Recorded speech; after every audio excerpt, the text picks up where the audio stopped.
This is the darkest human experiment in history. I can almost guarantee you won't sleep well after hearing about it. And the worst part, it might still be happening today. In 1975, the world discovered something that felt like it was pulled straight from a science fiction movie. The CIA openly admitted to the existence of a program called This wasn't some minor operation. It was a full-scale project that used hallucinogenic drugs, electric shocks, hypnosis, and intense psychological torture on ordinary, unsuspecting citizens. When this came to light, the official story was that they destroyed all the files, and the project was completely shut down.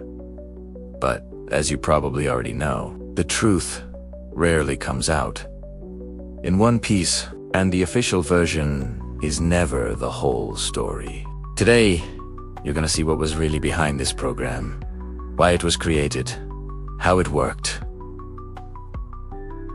and most importantly, why so many people are convinced that it never actually ended. I'm warning you now. After you hear everything I'm about to tell you, you will never look at the world the same way again. So, enjoy these last few moments of calm, because what's coming next is heavy. MKUltra officially kicked off during the Cold War.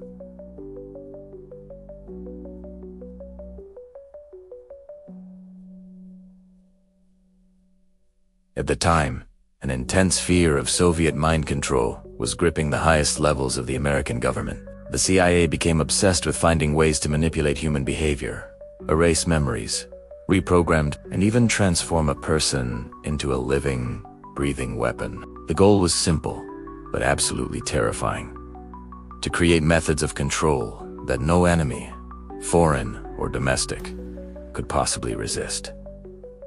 And to achieve this, they used human beings as guinea pigs.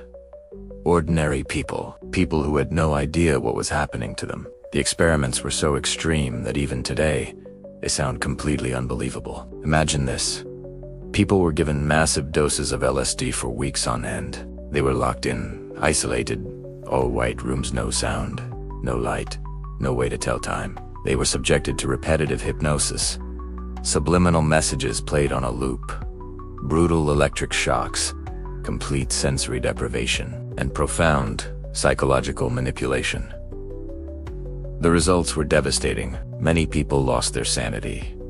Others lost their memories entirely. Some even lost their sense of self, their very identity. And all of this was meticulously recorded in official documents. The real victims tell stories that sound like they're from the scariest horror movies, but they are absolutely true. One woman was subjected to so many electric shocks that she couldn't even remember her own name. Another man spent years believing his recurring dreams were just illusions, only to discover later that he had been part of a secret experiment the media never wanted to expose. There are accounts of people being imprisoned in psychiatric hospitals without a clue they were actually guinea pigs. There are heartbreaking testimonies from parents who believe they lost their children to these secret experiments. None of this is a conspiracy theory.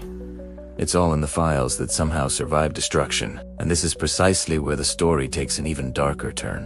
In 1973, when the project was about to be exposed, the director of the CIA ordered all documents related to MKUltra to be destroyed immediately. But, as fate would have it, some files survived, and it's within these surviving documents that researchers have found terrifying clues. Several analysts and investigators firmly believe that the program didn't end. It just changed its name. It changed its form. It changed its methods. And it continued to operate deep in the shadows. Declassified government reports show that funding for mind control research didn't stop in the 70s. In fact, it continued for decades. Modern technologies like deep brain stimulation, algorithmic behavior manipulation, emotional conditioning through repetitive media exposure, and advanced studies in neuroplasticity all raise a very difficult question to ignore.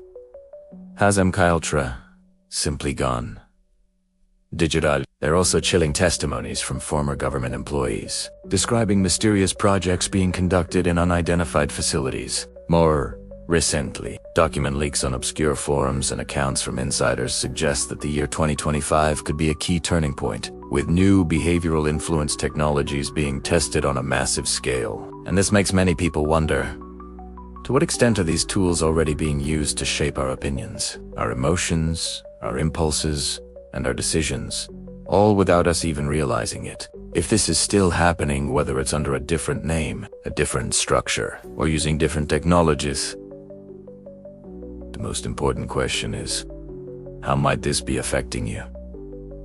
Right now, at this very moment, in 2025, we are constantly surrounded by screens, sounds, algorithms, and stimuli that are scientifically designed to shape our behavior without our conscious consent. Countless studies show that it's possible to manipulate a person's attention, their emotions, and even their preferences with simple, repeated patterns. So let me ask you, do you really think a program that cost billions of dollars, a program created for the sole purpose of controlling human minds, would just suddenly stop right before we entered the perfect era for it to thrive? The truth is, nobody knows for sure how far these techniques have evolved. But one thing is absolutely undeniable.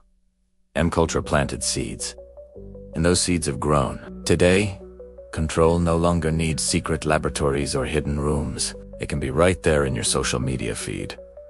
In the ad that seems to read your mind. In the video that suddenly goes viral for no apparent reason. In the catchy sound that gets stuck in your head. It's in the choices you think are yours, but perhaps aren't entirely.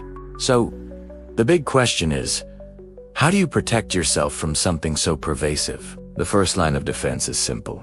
Awareness. Just knowing that this technology exists, that it has been used in a documented way before, and that the science of behavioral influence is constantly evolving. The second defense is attention. Start questioning what you consume, why you feel certain things, and what ideas you find yourself repeating. And the third, and most powerful defense, is information. The more you understand about what they are trying to hide, the less vulnerable you become. If you've made it this far into the video, comment "I woke up" down below. Like the video, subscribe to the channel, and make sure you activate that notification bell because every single week, we release deep, long-form, and often forbidden content for those who still believe they are in control of their own minds.